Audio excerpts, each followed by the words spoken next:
Hi guys, just one little factor here before we start this video here today. If for any reason my YouTube channel gets taken down, which could happen because we're challenging the deep state and we're challenging the powers behind the scenes. But if it does get taken, we have a website, drcharlieward.co.uk, and you can subscribe on there to our updates and our newsletters, etc., that are being produced by Lee Hemington.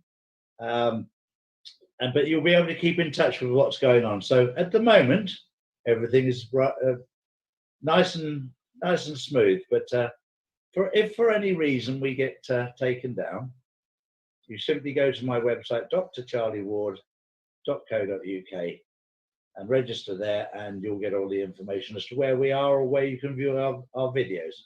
You know, I mean, the thing that I'm most interested in or concerned about at the moment is obviously this manufactured pandemic that we're all going through, and my fears for where it's headed.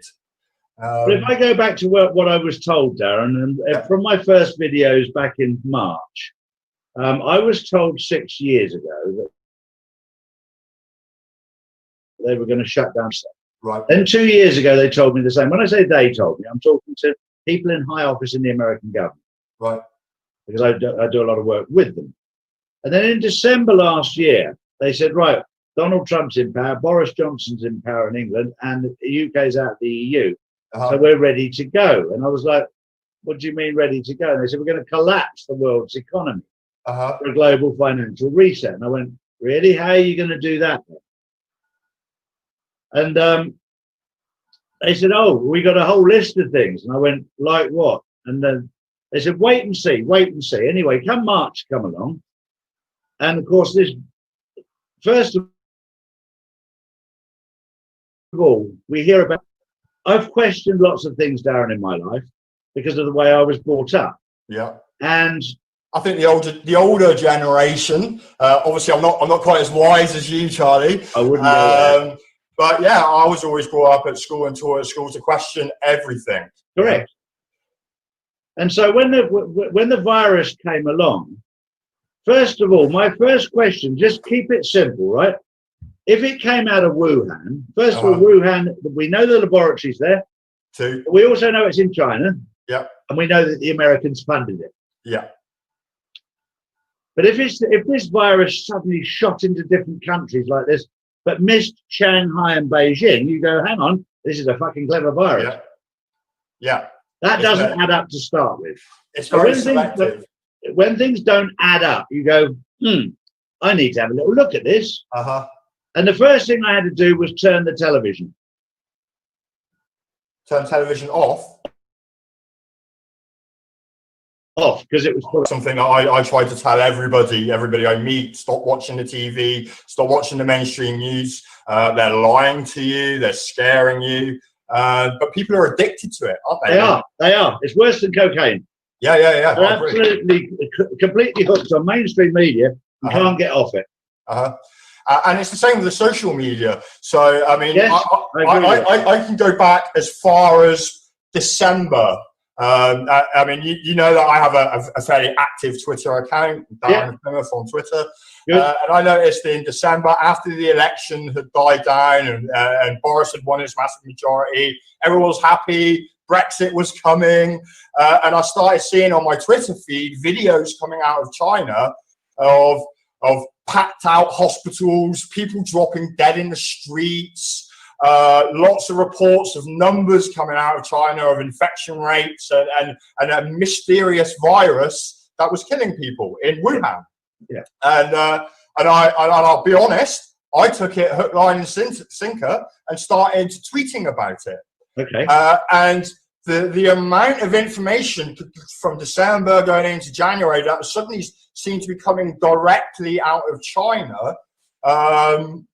It was unusual, but I started promoting it.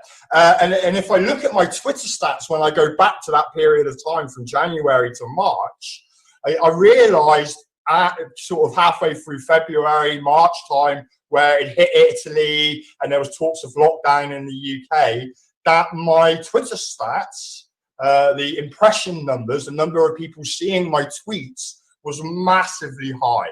And it became quite clear to me then that whatever it was that was coming out of China or reportedly coming out of China, and some of it wasn't, some of it was coming out of places like Turkey and the Middle East, was clearly being amplified. Yeah. And then this can be seen in my stats. In fact, I've got it on my screen, but I don't know how to share it on here.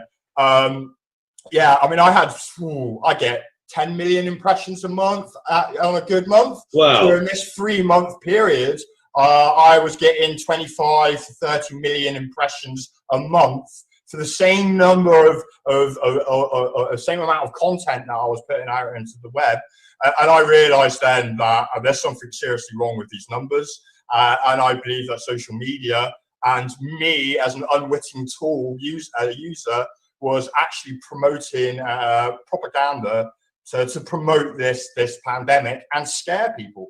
And it seems like it was quite successful how they did it. So I feel a bit of guilt looking back on that period of time, because I was one of the first people to jump on what was going on in China and promoting it to a UK audience, or to the followers that I have. Well, you learn very little from success in life, Darren. You learn everything from failure, and if you can learn from failure, then you become so much better. And if you can admit failure, then you become so much better. Yeah, and I've tried to explain this to people. Hey, what was going on in China, I don't think was true, because they immediately stopped it. They stopped their pandemic dead once it hit the rest of the world. The pandemic in China seemed to stop dead in its track. And like you said, never spread out of Wuhan in the Hubei province. And then when you consider that if you do your research properly, that the government downgraded it to nothing more than the flu back in March. That's right. 4 days before the flu. Then it plays totally into what I was told. They were shutting down the world's economy. So when that happened, I was then speaking to my contacts that had given me this information. And they said, oh, we got a whole list of things, Charlie. We got the virus, which has started now. Then we'll have a vaccine that caused chaos. The mandate was to cause chaos and fear. And they've done it. Absolutely amazing. And people say, well, Boris Johnson, he's made a complete hash of it. Hang on. If you believe that he was asked to create confusion and fear, he's done an amazing job. They've done an amazing job. You've only got to walk out along the street, just the streets of Plymouth, which is sort of dislocated. It's in the back arse of England. And the environment change, the people walking around with masks, the people wearing 2 masks and a visor sitting in a convertible car, the posters everywhere, COVID-19. I mean, it's insanity. But like you said, this was on purpose. It was deliberate, and the intention was to cause fear amongst the public, and people have bought it hook, line, and sinker. It's a bit like telling the mainstream media. It's a bit like being a drug addict and telling a drug addict to give up their drugs, and they go, yeah, and then it's next day they're watching it again. They're so addicted to it. That. But I'll be honest with you, Dan. I've never felt peace like I've felt since I've turned off the television, started finding out the truth. And somebody said to me today, at 2 o'clock this morning, as I was talking to somebody in America, and they said, how sure are you that your contact is right?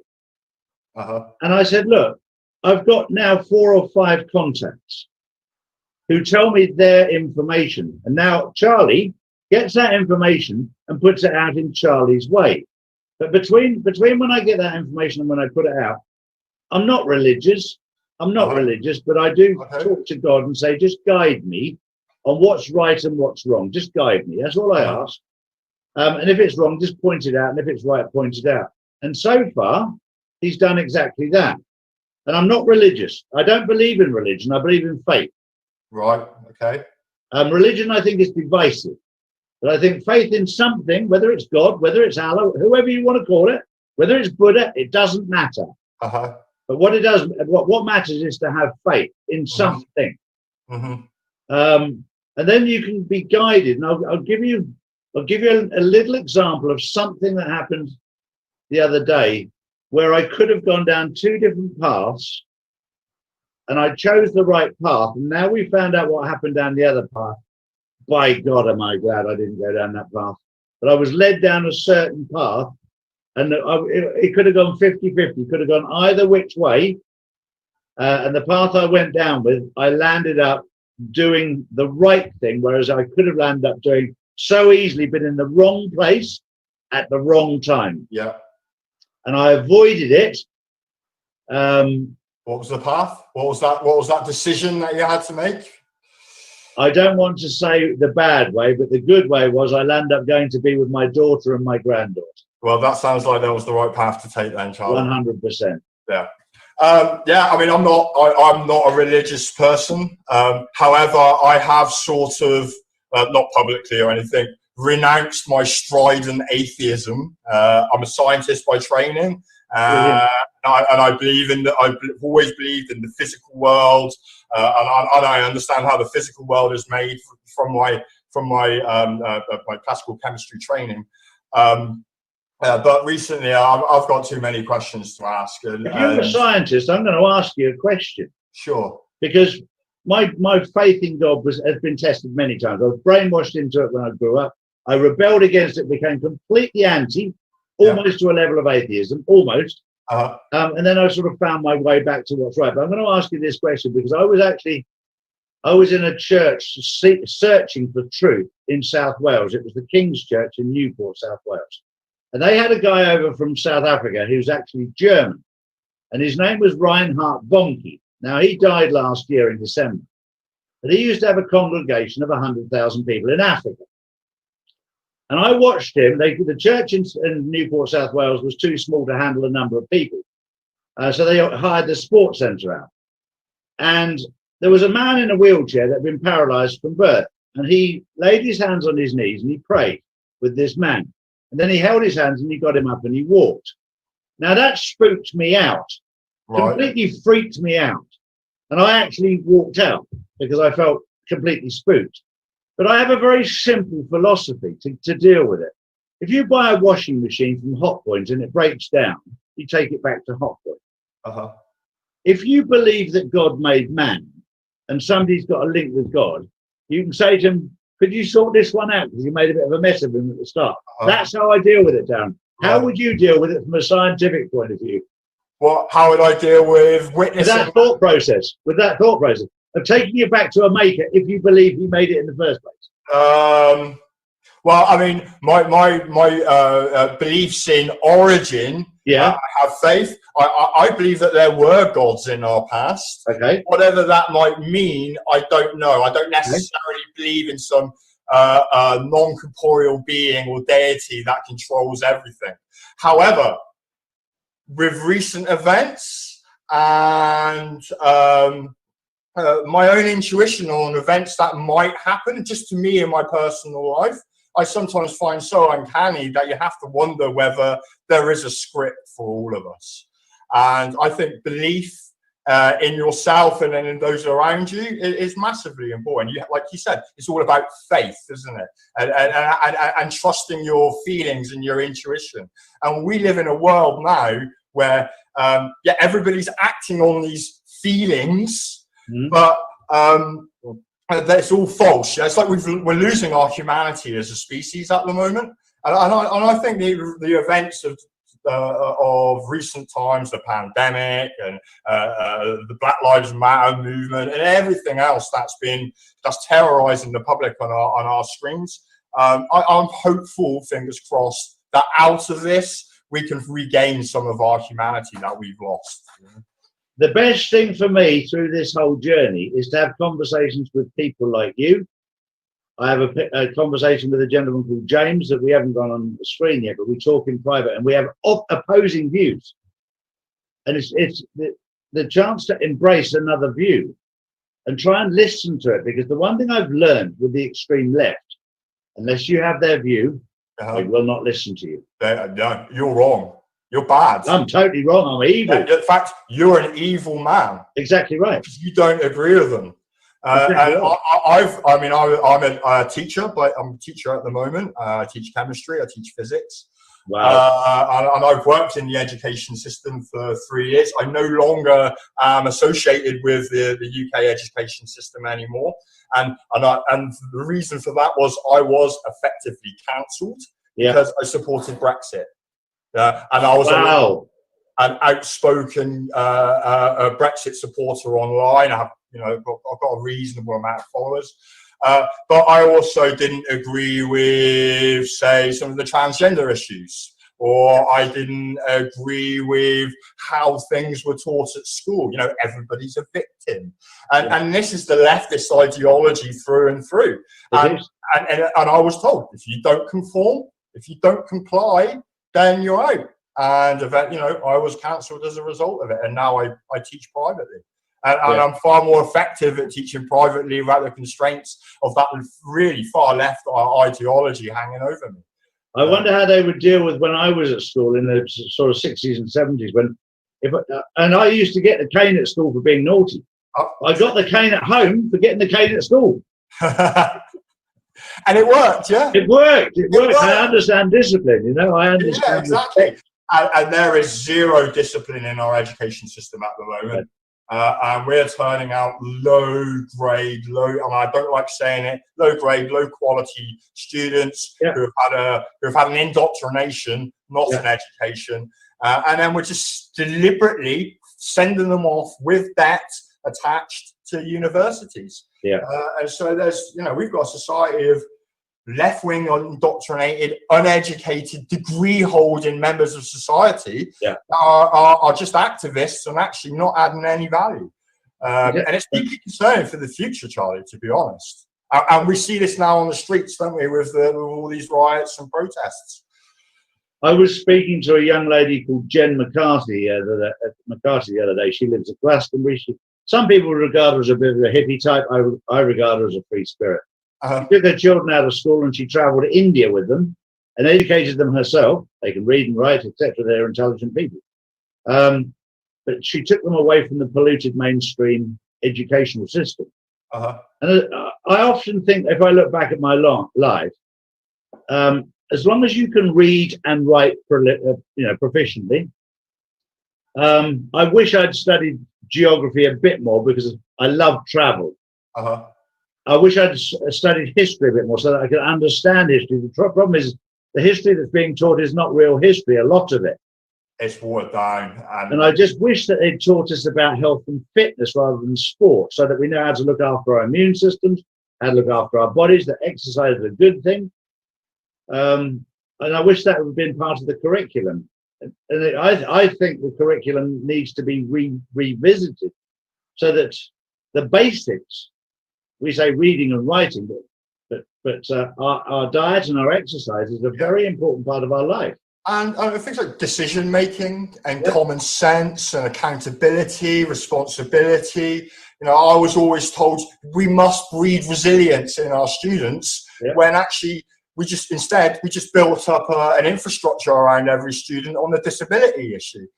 Everybody's got a disability. And we put all these students into boxes and they never actually really learn any life skills. And it's deeply worrying. I remember being naughty once when I parked in a disabled bay and the guy stopped me outside Tesco's and he said, this is a disabled bay. What's your disability? I said, my disability is I can't read. And he just looked at me completely dumbfounded. Well, now that would be a legitimate reason to park in a disability bay. Oh, this shows you how crazy the world has gone. I was just being cheap. Exactly. I moved my car, but it was interesting just to watch his face when I explained my disability was the fact that I couldn't read. So you're in Spain at the moment, right? I'm in Spain, in southern Spain at the moment. Yeah. So how's the lockdown restrictions there then? They're scared to death. And you have to understand, when I first came to Spain 38 years ago, the minute I landed here, I was fairly scared because every policeman carries a gun. That wakes you up very quickly to abide by the law. You don't question the law when a policeman has a gun. So you become very compliant.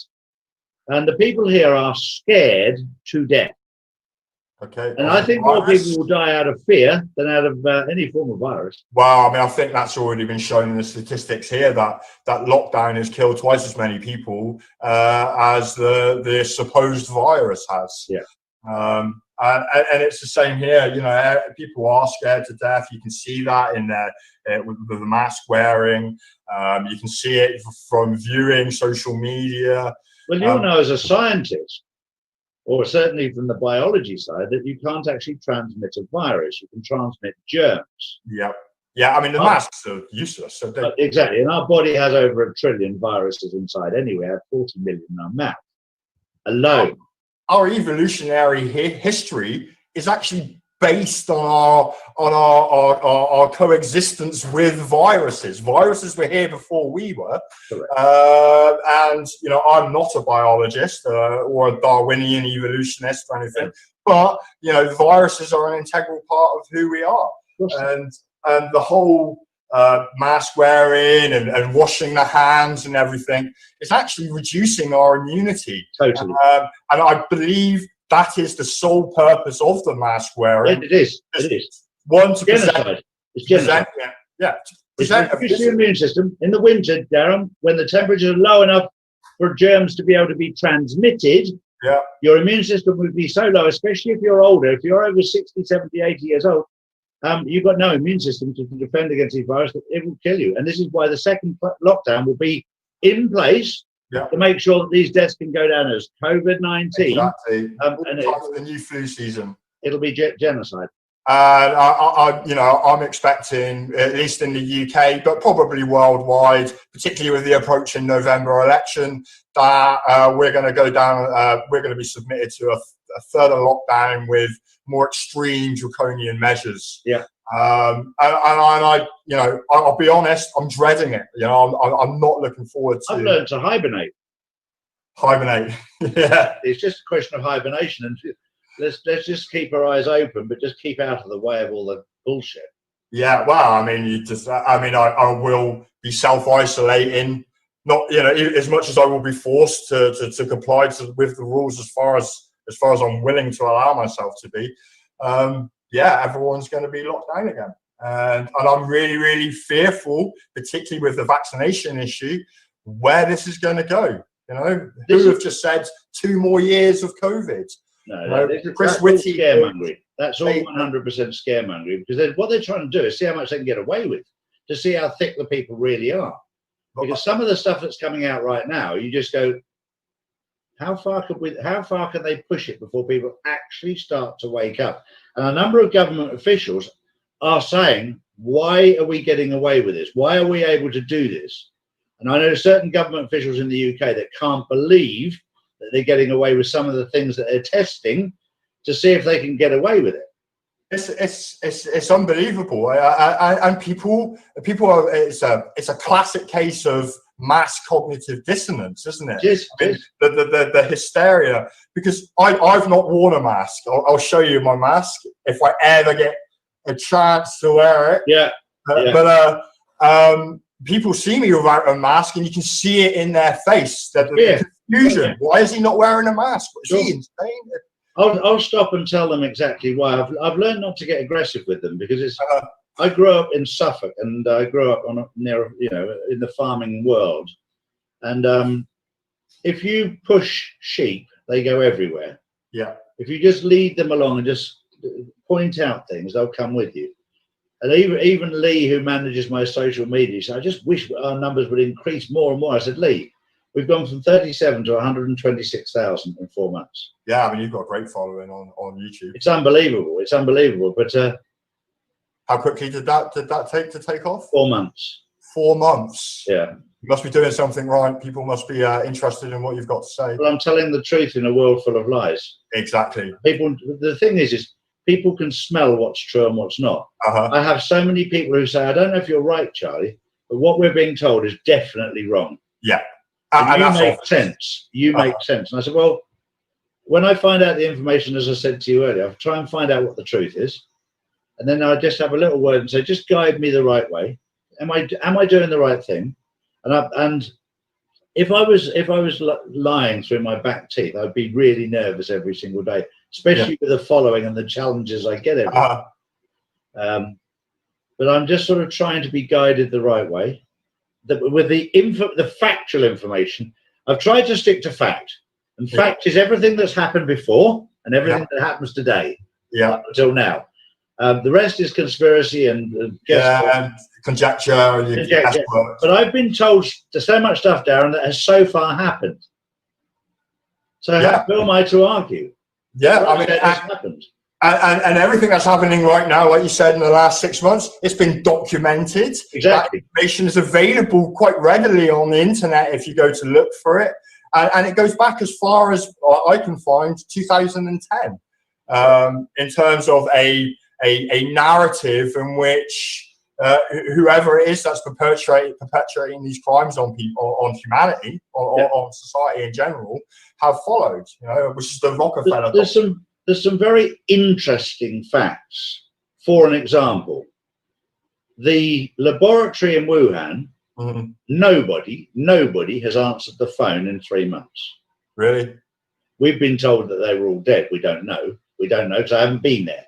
But I've been told. I know for a fact that I've tried probably 100 times, no answer. Oh, you tried calling yourself? Yeah. Also, on another factual point, I contacted the WHO about where it said on their website that wearing a mask was actually dangerous unless you were dealing with it. And they admitted to it. But they said, we've chosen to remove it because it might be misleading. Yeah. Nature in May, as recently as May, actually reported in one of their articles that face masks offer no benefit and are not efficient in preventing the transmission of viruses. Well, it's the old analogy that it's like using a wire mesh to prevent mosquitoes. Or like putting a condom on your bollocks. Yeah, there you go. Yeah, or after you've come. exactly right. But people just think it's the thing to do. There was that lovely one that was on Facebook with the woman walking into a store in America. She didn't have a mask, so she pulled her dress up, took her knickers off, hooked them around her ears, and they let her in. Yeah. And you just went, really? Yeah. When do people wake up? Yeah, it's because they've been locked down for 3 months, stuck in front of the TV, and then they've had these aggressive, fear-mongering presentations carried out by people with political titles. So they must know what they're talking about. It must be genuine information that's being presented to the people. But that's the other one is Black Lives Matter. It's the money's come from the Clinton Foundation. It's come from George Soros. Just happened to be white. Yeah. When it goes through the Black Lives Matter Foundation, it comes out the other side and goes into the Biden campaign. So surely the black people in the middle are being slaves, and they're promoting it. Of course. All these Black Matter activists, who are mostly white, by the way. Exactly. They're just pawns. They are. And they're going to be disregarded and discarded once the money's been brought in, and whatever their aims are. It seems like just to burn down the cities in America. I think that's the sole purpose of this movement. And it's kicked off again, hasn't it, today? Because another black man was shot by police. And it's clearly a Marxist revolutionary organization that's been well funded.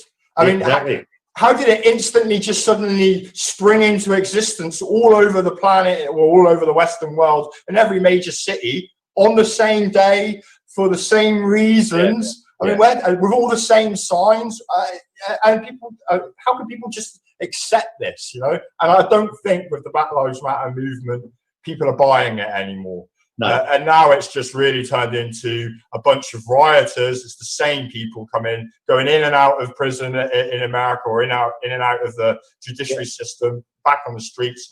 And it's insane. And now the reports are Extinction Rebellion are going to join forces with Black Lives Matter. Yeah. Of course, they're both the same groups of people, both with the same aims. Funded by the same people. They're funded by the same people.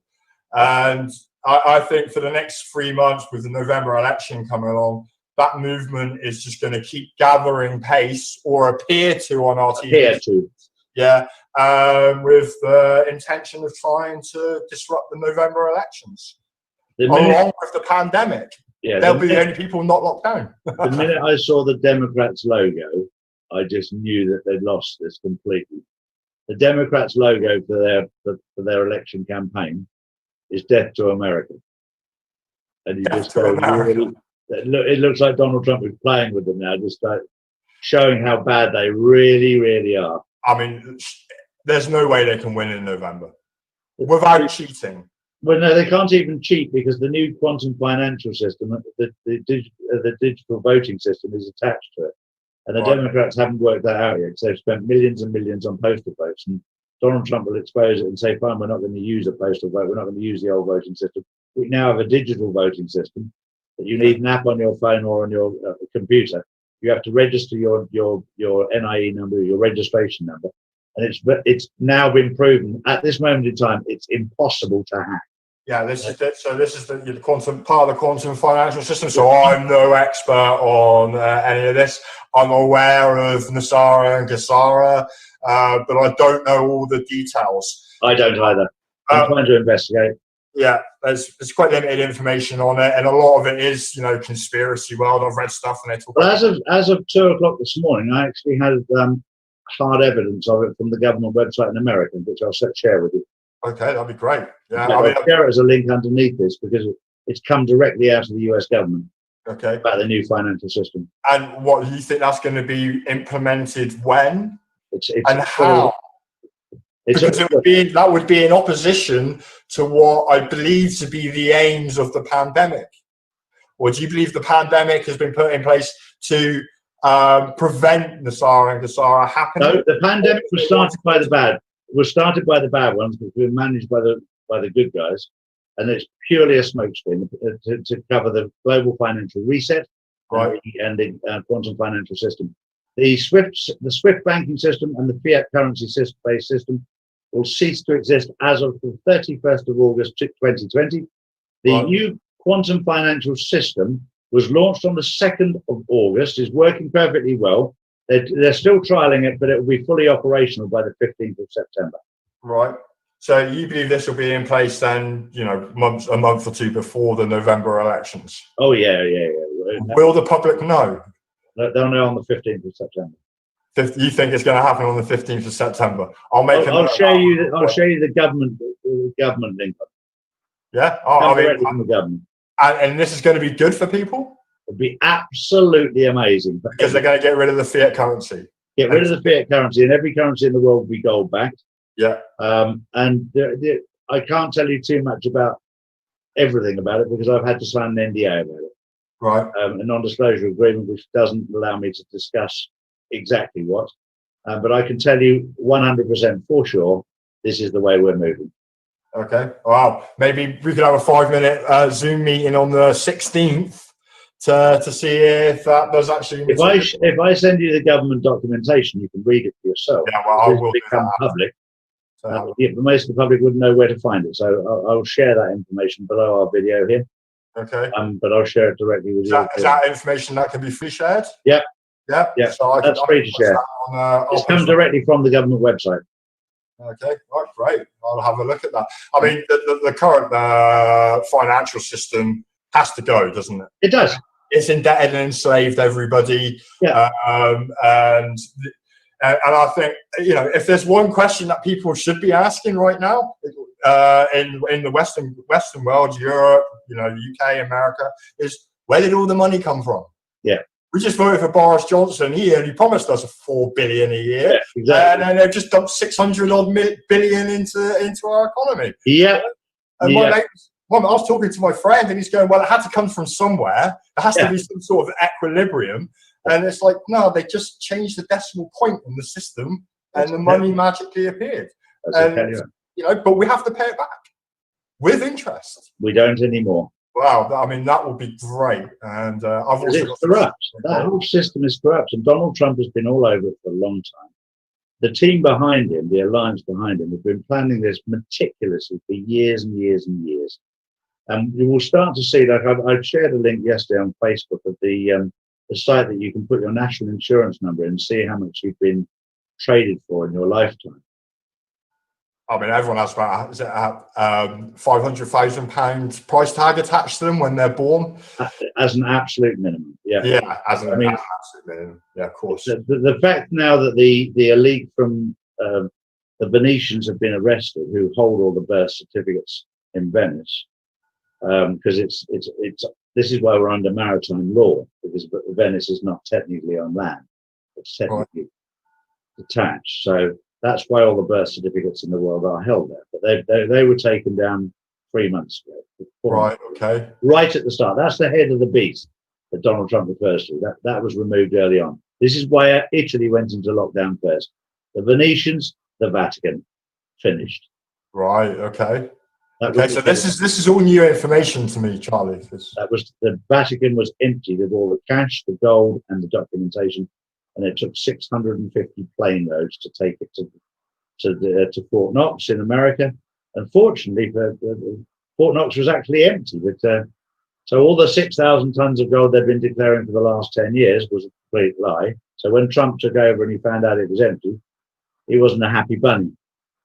But he's now managed to fill it up with gold and cash. And where there's another secret location.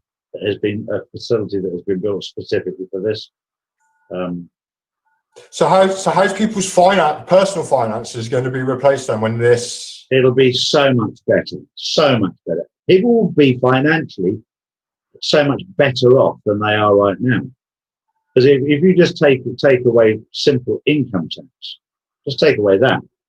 So if you're earning, let's say, 20,000 a year, only 5%, isn't it? It's 6,000. It'll be about £6,000-7,000 a year. You'll suddenly start earning 20,000. And but how is the existing wealth that people hold? They'll still have their wealth. So that money will still be valid. It'll just be. It'll still be valid. It'll affect the poor people much more than the rich people. Right. The poor people will be in a position where they're financially stable. The rich people will still continue to be rich, but they will become richer the more they do for humanity. Right. So the benefits won't be out of interest; it'll be out of what you do for humanity. Yeah. So how you increase your wealth. Yeah. By offering services, and it's like a modern barter system, isn't it? Yeah. I just love the sound of it. I think it's great. I think it's amazing, and we're starting to see it roll out. We're starting to see things happen. The forgiveness of debt, I think we will start to see over the next 6 weeks. We've already started to see little testers, and people jump online straight away and tell us immediately that their mortgage has disappeared, or their student loans have disappeared, or their credit card loans. And then, of course, you get the really greedy ones that come along and say, "Well, I don't believe a word you're saying until my mortgage is cleared." I went, "Fine. You'll probably be last because you're greedy." That's just karma. Karma, yes. So what about so the other so this pandemic is likely to continue for at least until after the November elections. What about the vaccination issue with Bill Gates? Complete and utter smokescreen. No, he's exposing people for what they're prepared to do to you. Right. Okay. People need to wake up to that. And I say to Christian people, it's time to get off your knees and get a backbone and stand up to these people.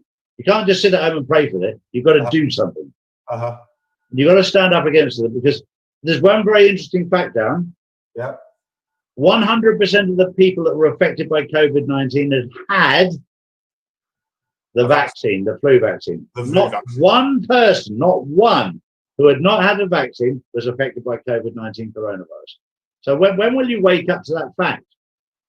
Yeah, I mean, I will not have any vaccination if it's rolled out or made mandatory. Particularly with some of the stuff that's associated with the vaccine, including marking people on their hand or their arm. I mean, it's truly frightening. And I said I'm not a religious person, but I'm aware of the Book of Revelations and the things that are stated in it, and it's deeply concerning. And all the chatter is, at least through the media and through social media, is that this is going to be rolled out. We've seen what's going on in New Zealand with the quarantine camps. They're trying to expose it. This is what Trump is trying to do. I've said to the Kiwis. He's forcing the issue. look, he's not going to come into your country and force regime change. That's what the previous government did. He's not going to do that. He's going to show you what's wrong with your country. Now you need to get off your backside and do something about it. And like I said, people are slowly waking up. We've got our first protests specifically on this issue, or we had one in Nottingham this week, which was to do with the child grooming gangs and how our veterans are on the streets while we're sticking a load of illegal immigrants up in four-star hotels. Exactly. And there's the March Unite for Our Freedoms, which is in London on the 29th. For Our Children as well was in London at the weekend. Pardon? Freedom for Our Children was in London at the weekend as well. Right. I mean, again, I haven't seen much about that. But this wasn't on mainstream media at all. Yeah, because it's been Laura Ward and Lucy Davis were leading that with many others. Al Pisani was involved. There was a lot of people I've been speaking to that were involved with that. Lots and lots of people down there in London. They went to Buckingham Palace, which is obviously empty. Right. Yeah. So, are you a royal fan, Charlie? I was. I'll be honest with you. I was very much a royalist, but starting to realise that there's things that are not right. Yeah, clearly. I mean, you can only look at Prince Andrew to realise that there are some and what happened with Princess Diana.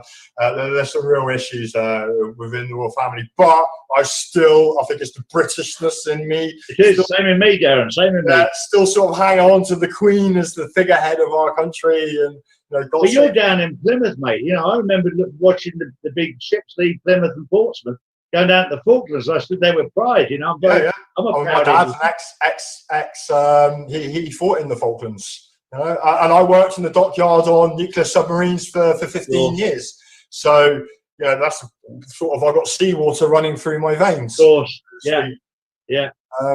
But yeah, there's some unusual stories associated with the royal family that seem to be coming to light at the moment. There is. We'll have to wait and see, because all of that is conspiracy right now. What's factual is the Queen moved out of Buckingham Palace and has gone into indefinite quarantine, and she said she may not ever go back there. That's fact. Right. Okay. Now the story as to the reasons why is just conjecture, and we'll just have to work it out. The Queen would have known that the virus was downgraded to nothing more than the flu before she moved out. But she chose to move out. So something else is going on. Little things as well. When Trump went to see her, he was late. You're not late for the Queen. He walked in front of her. Little things like this, you go, okay. At the time, I was furious. Yeah, exactly. You disrespectful monkey. What are you doing? How dare you walk in front of the Queen? I'm pretty sure I tweeted that. Probably, yeah. No, Darren, I was on the same page as you. Yeah. I mean, when Trump got into power, I was his biggest critic. I really didn't like Trump. I wanted him to win, didn't like Hillary. But then I started following the American media, CNN, MSNBC. Fox was the bad guys, so I ignored them. And it wasn't really come towards the end of the Russia investigation that I realized again I had been had. And that's when I really woke up to the influence and not the skill, but the ability of the mainstream media to completely misinform and mislead people. And I've literally not watched the media since. And Trump needs to win in November. He needs to win in November. There's absolutely no doubt or no question of that happened down between you and I. It should be a landslide. And nobody else. Was it 49? He'll win by about 90%. Yeah, I'm sure. The whole of America will go red. As long as it's a fair vote, there's no way. It'll be a fair vote. It'll be done on the quantum system. It'll be a blockchain system that they're using for it. And people will realise it won't be between Democrat and Republican. It'll be between good and evil. And the only people that will vote on the other side are people that are so fast asleep they're in a coma. Yeah, well, the cultists, those that have been truly indoctrinated into the far left, that they are almost beyond help now. They believe in what they believe with a religious zeal. Well, Darren, I've really enjoyed our chat today, and we'll have to line up another one because it's so constructive having somebody with your intelligence and education helping me get the message out to people. And it's been absolutely brilliant talking to you. And I'd like to thank you for the opportunity to actually. This is the first podcast that I've accepted, and I've turned down a few. So thank you. I'd love to do it again, Darren. I really would. Okay then. Thank you very much. Thank you, Charlie. Hi, it's Justin, and I hope you